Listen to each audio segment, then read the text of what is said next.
ইসলামে তো গণতন্ত্র হালাল না, তাহলে গণতন্ত্রের মধ্যে থেকে ইসলামী দল করা কতটুকু হালাল? গণতন্ত্র যে হালাল না, এটা হারাম, এটার জন্য কোরআনের তো আয়াত থাকতে হবে। হারাম তো আপনি আমি নিজের মতো করে সাব্যস্ত করতে পারবো না। জোরে কন্না নাউযুবিল্লাহ। এত মিথ্যা কথা কি করে বলছেন? গণতন্ত্র কি হারাম? হ্যাঁ, যেই গণতন্ত্র এখন চলছে এটা হারাম। এই পশ্চিমা রাজনীতি এটা মূলত ইসলামের রাজনীতি নয়। এটা কি আমরা জানি না? এটা আমরা জানি না। এটা আমরা মনে করি রাজনীতি আবার করবো তো সমস্যা কি? এর সাথে ইসলামের কি সম্পর্ক? রাজনীতির সাথে ইসলামের কোনো সম্পর্ক নেই। ইসলাম শুধু থাকবে মসজিদের মধ্যে, 5 ওয়াক্ত সালাত পড়ে, এই তো মেলা। আবার কি? যে রাসূল আমাদেরকে সবকিছুর মধ্যে সুন্নাত শিখিয়ে দিলেন, নির্দেশনা দিয়ে দিলেন, সেই রাসূল আমাদের রাজনীতি শেখাবেন না?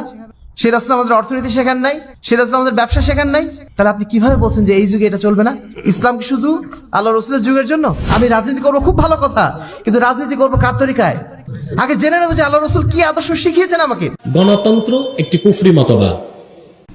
ইসলামের রাজনীতি আছে কিনা প্রশ্ন করা হয়েছিল, উত্তরে বলছেন রাজনীতি আছে, তবে প্রচলিত রাজনীতি নেই, যে গণতান্ত্রিক রাজনীতি নেই। কি আছে?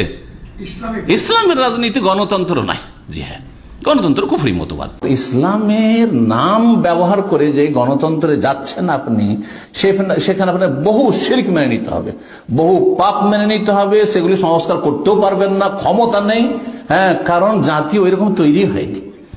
আর সেটা মেনে নিয়ে আপনি জগা খিচড়ির নাম ব্যবহার করছেন ইসলামের, কিন্তু ইসলাম কখনো কায়েম করবেন না। এটা আপনাদের দুনিয়ার স্বার্থ কায়েম করা। কেউ দুনিয়াদারি করে করছে, আর কেউ আপনি ইসলামকে পুঁজি করে করছেন। আপনি এইভাবে ধোকা দিবেন না।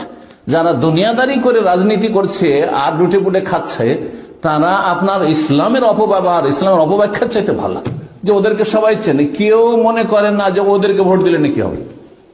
আমি স্পষ্ট ভাষা, আওয়ামী লীগ বিএনপিকে ভোট দিলে নেকি হবে, কেউ বলবেন? কেউ বলবেন না। কিন্তু জামাত ইসলামের ভোট দিলে জিহাদ হবে, এটা ওরা সবাই বিশ্বাস করে। নাউযুবিল্লাহ, লা হাওলা ওয়ালা কুওয়াতা ইল্লা বিল্লাহ, নাসালুল্লাহ সালামাত ওয়াল আফিয়া। আল্লাহ বুঝার তৌফিক দান করুন।